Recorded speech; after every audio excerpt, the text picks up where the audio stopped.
Hello everyone, good morning and welcome back to my YouTube channel British Illitera.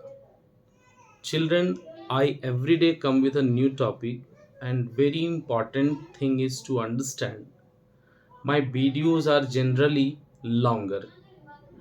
Children, you don't get disturbed with all these things because there is no shortcut of success and you never believe in all those things which you understand in very short. I wanted to tell you these things just because sometimes I have heard from you the video is longer. It is not longer, it is in detailed.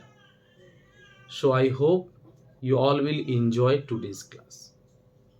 In the last class I had dealt with object, how to find object, where are the uses of objects, how can we find objects, and all these things. Hope so you have understood properly. In today's class, I'm going to start a important and a beautifully topic that is determiners. Determiners is definitely important for so many classes. Like why not from the students of class 6, 7, 8, 9 and most important for class 10. Competitive children, whoever fights for competitive examinations, this is very important for them also because determiners helps in all the important and extra topics. So just pay your attention, sit with your notebooks and pens so that you can note down some important points there, and definitely after the video finishes your doubts will be complete. You will find very tricks and importance ways to clear your doubts in this topic. Let's come to the point. Okay, I said determiner.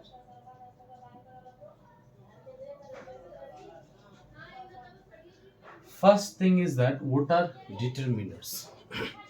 Generally, your mind asks so many questions to you. What are determiners? But another question that comes in your mind: what are the differences between determiners and adjectives? Okay, so this question we do have to clear very properly. First question: determiners and adjectives, differences of these two, and I will start with a new sentence. That sentence will tell you what are the differences. She has a beautiful dress. She has a beautiful dress. Okay, so you can understand here from this is dress means this is what, this is a noun. Clear hai? Beautiful. In this one you can find beautiful is an word, this is an adjective. Why? Because it is a qualifying word and it is talking just about what, dress. So this is an adjective. Now the questions comes with this point. What is the point? A. So A has different sense, children. You better know that in case of uses in grammar, A is followed with so many names. First, A means one. Secondly, A means any. A means some. A means something unknown. So there are so many meaning, children, that you understand about all these things. But the important thing that I want to tell you, what is this? Is this an adjective? Okay. Is this an adverb? Is this a determiner or what? This is the important thing that you have to understand, you have to know. Okay. Now that is the question and we do have to clear all it about. Let's come ahead.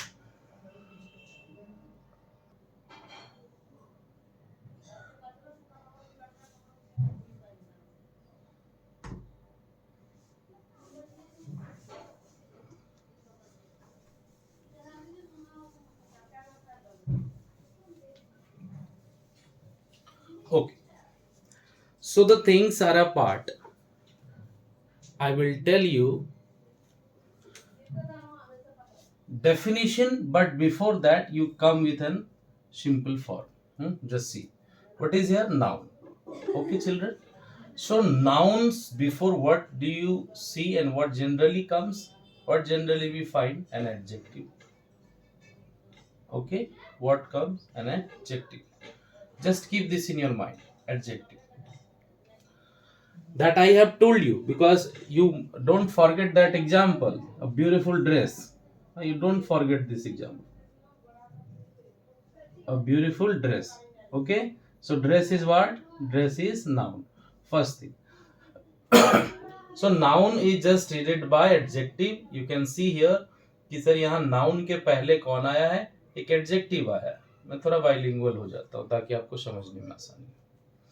noun के पहले कौन है यहाँ पर? adjective है. तो adjective क्या करते हैं ना? adjective दो तरह के हम चीजों को यूज करते हैं. एक क्वांटिटी और दूसरा क्वालिटी. समझिएगा थोड़ा. पहला क्या है? क्वालिटी, और दूसरा क्या है? क्वांटिटी. दोनों ही चीजों को आप समझिए. अब अगर नाउन के पहले क्वांटिटी आ जाए और दूसरा अगर नाउन के पहले क्वालिटी आ जाए, तो ये दोनों ही केस आपको समझने हैं. इन दोनों के फिर यूजेस और इनके दोनों के नाम कैसे कैसे होंगे, ध्यान रखिएगा. तो quantity before noun known as determiners. हाँ, और हम लोग दूसरी भाषा में से क्वांटिफायर्स भी कहते हैं. क्लियर है? याद रखिएगा. क्वांटिफायर्स और क्वांटिटी मींस डिटरमिनर्स. नाउन के पहले अगर एडजेक्टिव आ जाए तो ये क्या कहलाते हैं? ये कहलाते हैं सिंपल एडजेक्टिव्स. क्या आ जाए? मतलब क्वालिटी आ जाए. एडजेक्टिव क्वालिटी आ जाए तो ये क्या कहलाते हैं? एडजेक्टिव्स कहलाते हैं. तो एक तो बाय पिक्चर आप इसे समझ रहे हैं कि सर डिटरमिनर्स में और एडजेक्टिव में क्या डिफरेंसेस हैं, इसके यूजेस हम लोगों को कहाँ कहाँ करने. लेकिन थोड़ी सी बात जो हम लोगों को समझनी है वो ये, अब इसको हम लोग डिफाइन कर लेते हैं. मैंने पहले ही कहा वीडियो थोड़ी लंबी होगी, बट इतनी बेहतर होगी कि आप जीवन में इसे कभी दोबारा भूलेंगे नहीं. Excuse me. Let's see now.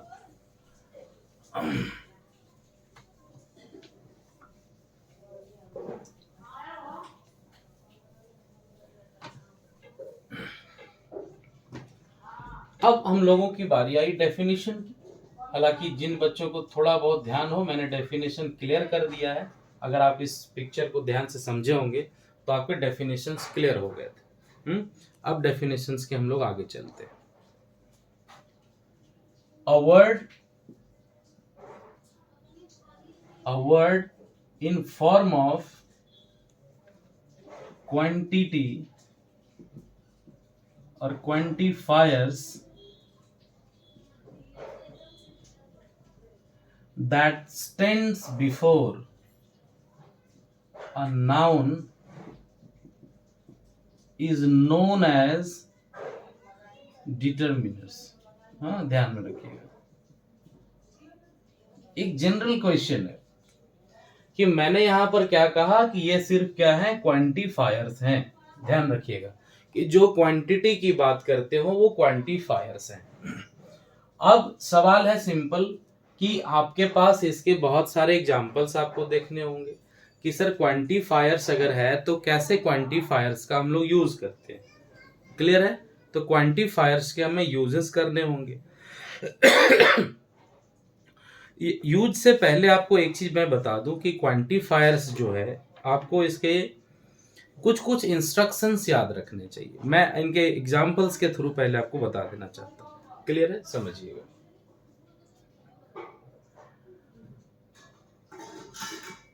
I have a few friends. I have a few friends. देखिए फ्रेंड्स हमारे क्या है? नाउन है. और नाउन अभी इसकी मात्रा बता दी गई है, क्या है? अ फ्यू है. यानी कि ये क्या है? क्वांटिटी है हमारे. तो क्वांटिटी के तौर पर हम इसे समझ सकते हैं कि ये क्या है? डिटरमिनर से। क्लियर हो गया? थोड़ा थोड़ा समझिएगा।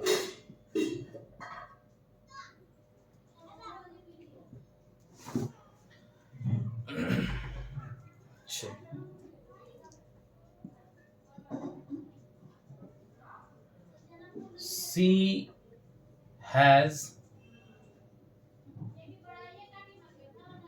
a little water।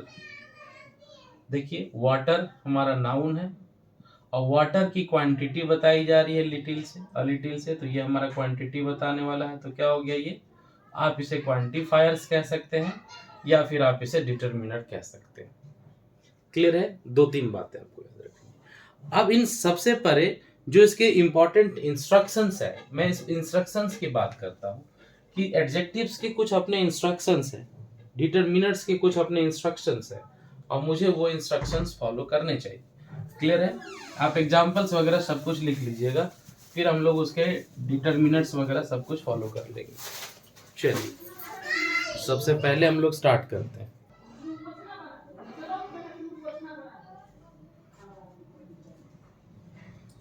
Instructions.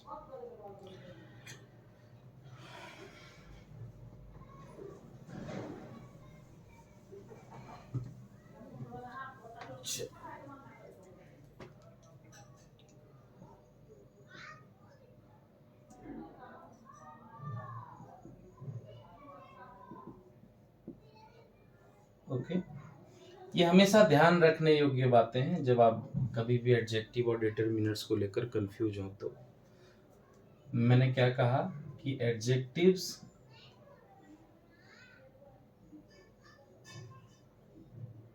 refer the quality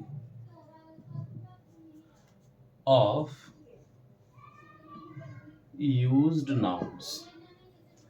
यानी कि जब भी ये बात करे, एडजेक्टिव्स कब होगा? जब ये बात करे क्वालिटी की। दूसरा पॉइंट, अब आपको थोड़े थोड़े समझ में आ गए होंगे कि determiners refer the quantity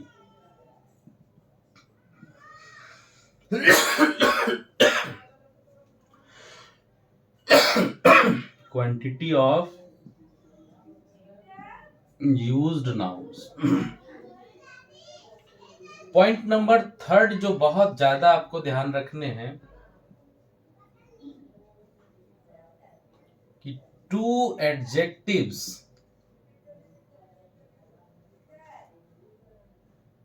can not be used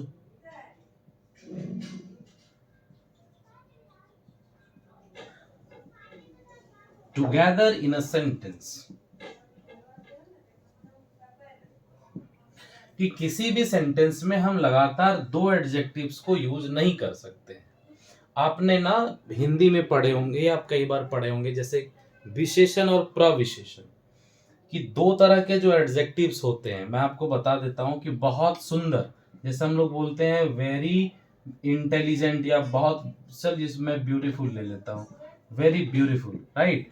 तो हम लोगों को पता है हिंदी के वर्ड्स में जब भी हम कभी ऐसे चीजों को लिखते हैं हिंदी में, क्या लिखते हैं? Very beautiful. तो ब्यूटीफुल हमारा क्या है? एडजेक्टिव है ना। और उस केस में आपका जो वेरी हो जाता है वो क्या हो जाता है? एडवर्ब हो जाता है। ये जनरली एक दूसरे के साथ नहीं आते। हिंदी के केस में हम लोग इसे विशेषण, इसे हम लोग प्रविशेषण कहते हैं। तो आपको पता होने चाहिए ये सारी बातें।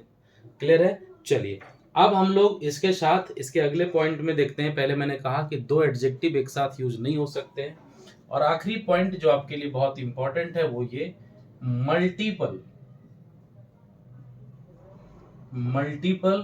और टू डिटरमिनर्स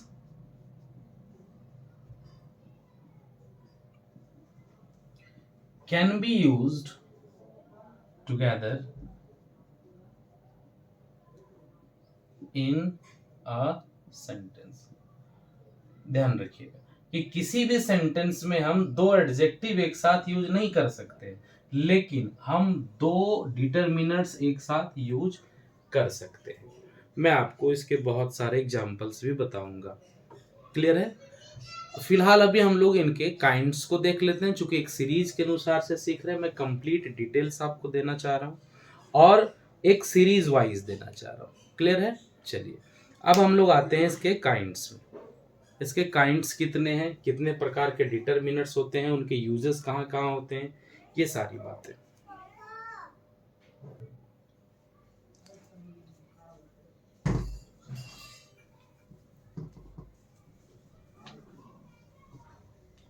उम्मीद है आप लोग समझ रहे होंगे। और सबसे बड़ी बात की जो डाउट्स होते हैं हमारे ना, वो शॉर्टकट वीडियोस में पूरे नहीं होते हैं कंप्लीट।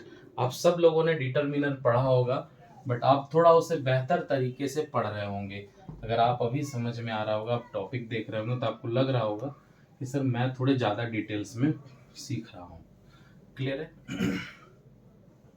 इसलिए मैं कहता हूँ कभी शॉर्टकट मत बनाइए अपने अपने लाइफ में। हाँ, थोड़ा सा उससे आसानी से हम लोग सीख लेंगे, थोड़ा ज़्यादा समय लगेगा और कुछ होने वाला नहीं। चलिए अब हम लोग बात करते हैं kinds of determiners. Kinds of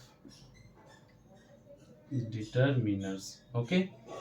मैं इसके काइंड्स को दो भाग में बांट देता हूँ ताकि आपको समझने में आसानी हो। पहला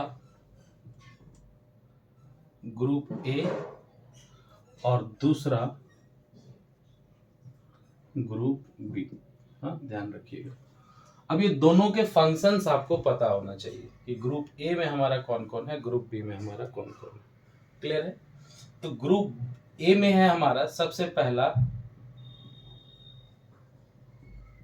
पॉजिटिव डिटरमिनर्स, दूसरा है हमारा डेमोन्स्ट्रेटिव डिटरमिनर और तीसरा है अपना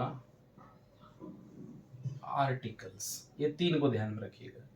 पहले है पॉजिटिव डिटरमिनर, दूसरा डेमोन्स्ट्रेटिव डिटरमिनर्स और तीसरे आर्टिकल्स। मैं इनके वर्ड सहित मैं आपको बताऊंगा ताकि आपको समझने में दिक्कत ना हो। और ग्रुप बी जो है वो है अलोन, और इसको हम लोग बोलते हैं क्वांटिफायर्स। क्लियर है? ये हमारे क्वांटिफायर्स। इसे अलग अलग नाम से भी आप लोग जान सकते हैं। क्वांटिफायर्स जो है ये इंडेफिनिट फॉर्म ऑफ वर्ड है। क्लियर है? तो ये है क्या? Indefinite form of adjectives. हाँ, ध्यान रखिएगा, इंडेफिनिट फॉर्म ऑफ एडजेक्टिव्स। हमें ये सारी चीजें समझनी चाहिए। अब बेसिकली आप सबको पता होना चाहिए कि पॉजिटिव केस में कौन कौन से वर्ड्स आते हैं, डेमोन्स्ट्रेटिव में कौन कौन से आते हैं और आर्टिकल्स में कौन कौन से आते हैं। क्लियर है? चलिए अब हम लोग एक काम करते हैं ताकि आपको समझने में और आसानी हो। मैं थोड़ा सा ये साइड के कुछ कुछ वर्ड्स को मिटा देता हूँ ताकि मैं इनके यूजेस वर्ड्स वहां पर लिख सकूं। पॉजिटिव में हमारा क्या होता है मैं आपको समझा दूंगा अभी बहुत आसान तरीके से। फिलहाल आप समझिएगा, माई, आवर, हीज, योर, etc में कर देता हूँ। क्लियर है? ताकि आपको समझने में आसानी हो।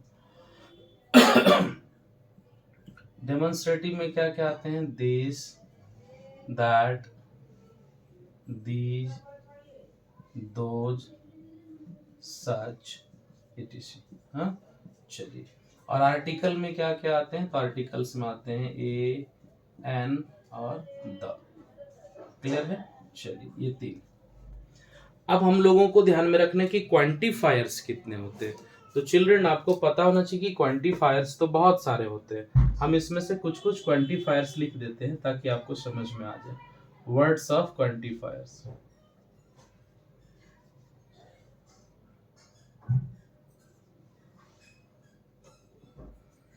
वर्ड्स ऑफ क्वांटिफायर्स, हाँ, सम, एनी, मेनी,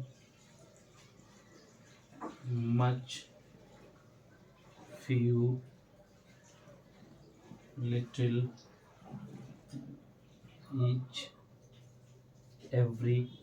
मैं etc कर देता हूँ। ऐसे बहुत सारे वर्ड्स हैं जो आपको पता होना चाहिए। ये सब जो है वो क्वांटिफायर्स हैं। क्लियर है? ये कंप्लीट फर्स्ट पार्ट आपको मैं आज यहीं तक बताऊंगा।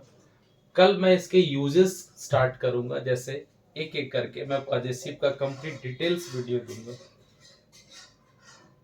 आपने जो सीखा है पजेसिव एडजेक्टिव के बारे में और पजेसिव डिटरमिनर्स को अगर हम लोग देखते हैं तो उसके बहुत डीप डीप क्वेश्चंस पूछे जाते हैं, बहुत डिटेल्ड क्वेश्चंस पूछे जाते हैं, खास करके तब जब आप इसका एग्जाम दे रहे हो कॉम्पिटिटिव तौर पर, क्योंकि डिटरमिनर्स जो है वो हर एक जगह पूछे जाने वाले हैं। आपको पता है कि ये क्लास 10th में भी पूछे जाते हैं। ये कॉम्पिटिटिव आप किसी भी एग्जाम को दे रहे हो तो ये कॉम्पिटिटिव भी पूछे जाने वाला टॉपिक है, चाहे आप सीजीएल की तैयारी करते हो, चाहे आप बैंक की तैयारी करते हो ना, आप कहीं भी जाएंगे जहां इंग्लिश की आवश्यकता है, इंग्लिश पूछा जाता हो, वहां डिटरमिनेंट्स का यूज जरूर किया जाता है। तो सबसे पहले आज हम लोग इनके डेफिनेशंस एंड काइंड सीख लिए। अब कल हम लोग इनके पूरे यूजेस सीखेंगे एक एक करके। एक दिन में तो संभव नहीं है, डिटरमिनेंट्स बहुत बड़ा टॉपिक है, अगर मैं रेगुलर बनाऊं तो लगभग 2 से 3 घंटे का बन जाएगा ये मेरे नज़र में, क्योंकि मैं शॉर्टकट पसंद नहीं करता हूँ। तो उम्मीद है आप लोग कल फिर बैठेंगे इसी टॉपिक के साथ, पार्ट 2, पार्ट 3, पार्ट 4 तक हो सकता है। आज के लिए इतना ही चिल्ड्रन। उम्मीद है कि आपको डेफिनेशंस और पहचानने कम से कम समझ गए होंगे आप कि कौन से एडजेक्टिव्स है, कौन से डिटरमिनर्स है, ये सारी बातें आप सीखे होंगे। तो बाकी चीज़ें हम लोग कल कंप्लीट करते हैं।